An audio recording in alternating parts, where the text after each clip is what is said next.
धीरे धीरे चुनाव की तारीख नजदीक आती जा रही है। प्रचार में कोई कमी नहीं रह रही है, लेकिन एक बात जो सबके मन में खटक रही है वो ये कि माली समाज आखिर किसके लिए लॉयल रहेगा। आखिर किसके साथ जाएगा माली समाज? क्या अशोक गहलोत जो माली समाज से आते हैं उनके प्रत्याशी प्रमोद जैन भाया की ओर जाएगा, या जो धीरे धीरे लोकप्रियता पाकर एकदम से सामने आए हैं नरेश मीणा उनके साथ जाएगा, या फिर अपने ही समाज के मोरपाल सुमन के साथ जाएगा? ये बात राजनीति में एक बहुत बड़ा प्रश्न बन चुकी है और आज हम इसी विषय पर चर्चा करेंगे। नमस्कार, मैं हूं अंकिता। आप देख रहे हैं द फैक्ट इंडिया और मेरे साथ है वरिष्ठ पत्रकार वरुण बंसाली।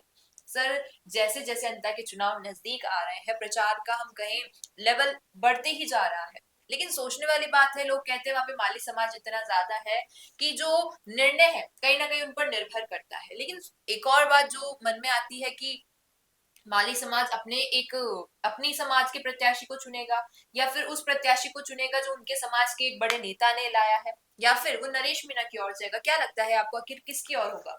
माली समाज के करीब जो प्रत्याशी है वो प्रमोद जैन भाया को माना जा रहा है, सिर्फ इसलिए क्योंकि प्रमोद जैन भाया अशोक गहलोत के राइट हैंड थे और माली समाज के लिए कहा जाता है अशोक गहलोत अगर कह दे तो वो वोट वहीं पे जाते हैं। लेकिन सवाल यहाँ पर सबसे बड़ा ये है, जब माली समाज अंता के अंदर 40,000 की तादाद में है तो उस माली समाज को साधने के लिए प्रभुलाल सैनी अभी तक मैदान में क्यों नहीं दिख रहे, जबकि इलेक्शन में जिनकी ड्यूटीज बीजेपी ने लगाई है उसमें प्रभुलाल सैनी सबसे ऊपर है। क्या ये एक अंतर्कलह तो नहीं है कि प्रभुलाल सैनी को टिकट नहीं मिला इसलिए प्रभुलाल सैनी प्रचार में नहीं उतर रहे? बीजेपी के पास सबसे बड़ा माली चेहरा अंता में प्रभुलाल सैनी का था, वो बिल्कुल भी नजर नहीं आ रहे, दिख नहीं रहे। इससे साफ है कि कहीं ना कहीं बीजेपी में भी अंतर्कलह की शुरुआत हो चुकी है, खटखटा चुकी है दरवाजे अंतर्कलह के बीजेपी। और दूसरी बात जो है, प्रमोद जैन भाया के लिए भी अभी तक अशोक गहलोत मैदान में नहीं आए। कहने वाले ये कहते हैं कि अशोक गहलोत आखिर में आएंगे, और कितना आखिर में आएंगे, जब नामांकन रैली में आए, या फिर अशोक गहलोत व्यस्त कहाँ है? बिहार की व्यस्तता उनकी खत्म हो चुकी है, उन्होंने ऑलरेडी वहां पर मुख्यमंत्री की घोषणा कर दी इंडिया गठबंधन की तरफ से। तो वो अंता क्यों नहीं आ रहे, किस बात की देरी हो रही है? ये समझ में आता है कि वहां पर भी पायलट बनाम गहलोत चल रहा है, इसलिए पायलट नहीं आ रहे, जो समझ में आता है। लेकिन गहलोत क्यों नहीं आ रहे? तो ना तो सबसे बड़े माली फेस का फायदा यहाँ प्रमोद जैन भाया को मिल रहा है क्योंकि अशोक गहलोत नहीं आ रहे, ना ही बीजेपी में जो बड़ा माली फेस था प्रभुलाल सैनी, उसका फायदा मोरपाल सुमन को मिल रहा है, वो भी प्रचार में नहीं आ रहे। तो कहीं ना कहीं सबसे बड़ा माली समाज श्री मेवाड़ हेलीकॉप्टर मानसरोवर जयपुर लेकर आया है आपके लिए बहुत बड़ा उपहार। रॉयल शादी एंट्री हो, इलेक्शन टूर हो, एयर एम्बुलेंस हो, पुष्प वर्षा हो या वीवीआईपी दर्शन हो, इसीलिए अभी तुरंत बुक कीजिएगा। एकदम ही कहीं ना कहीं डिफोकस हुआ है दोनों बड़ी पार्टियों से। अब आते हैं नरेश मीणा की तरफ। तो नरेश मीणा को कांग्रेसी वोट थोड़ा बहुत मिल जाएगा आम आदमी पार्टी के आने से, लेकिन उसमें माली समाज का कुछ वोट होगा या नहीं, ये बहुत ज्यादा विचारणीय विषय है।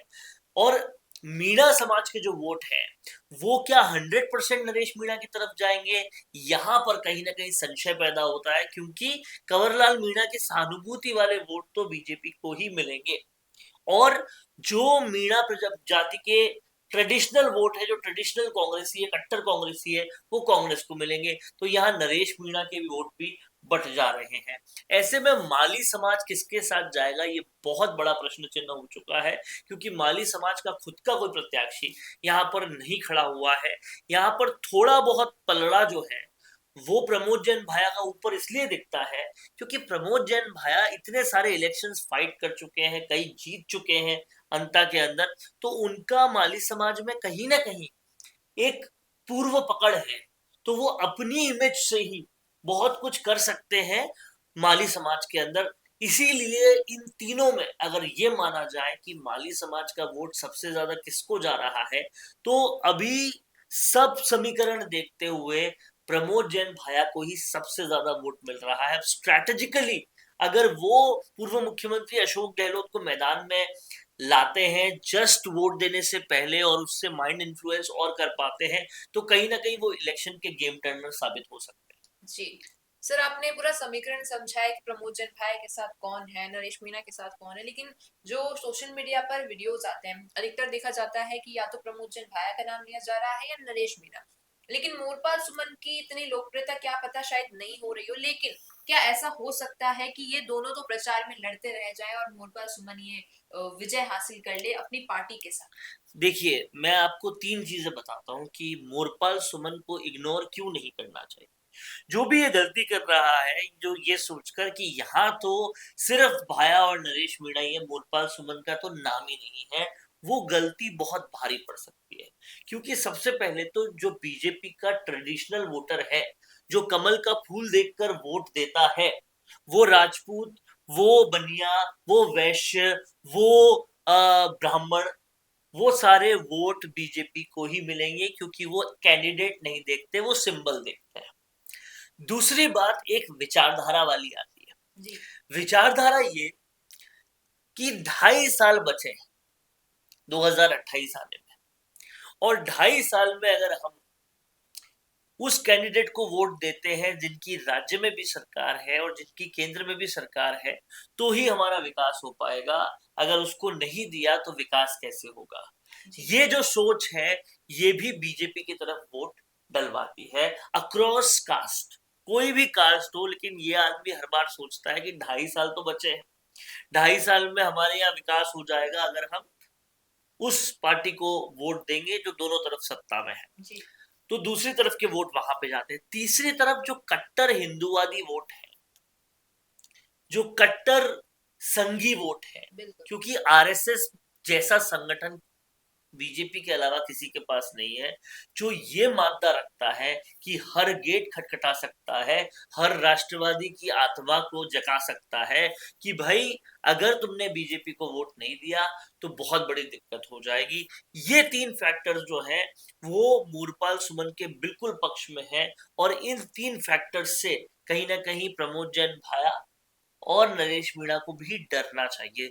एक और बड़ी चीज जो मैं यहाँ पर बताना कहना चाहता हूँ कि प्रमोद जैन भाया आज इस बात पे वोट मांग रहे हैं कि सामान्य सीट है,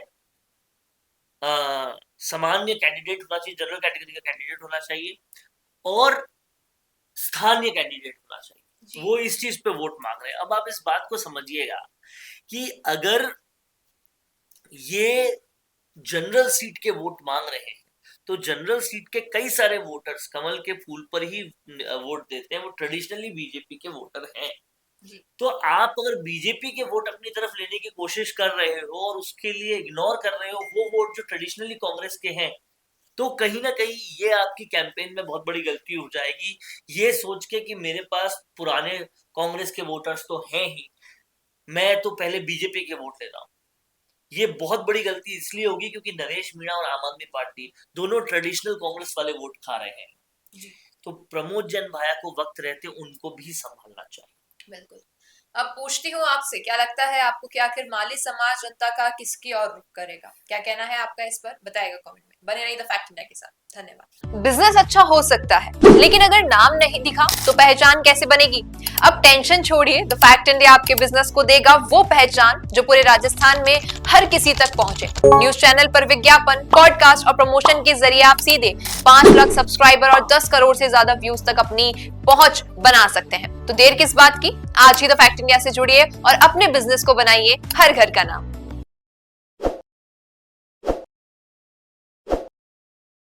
ताज़ा खबरों के लिए विजिट करें द फैक्ट इंडिया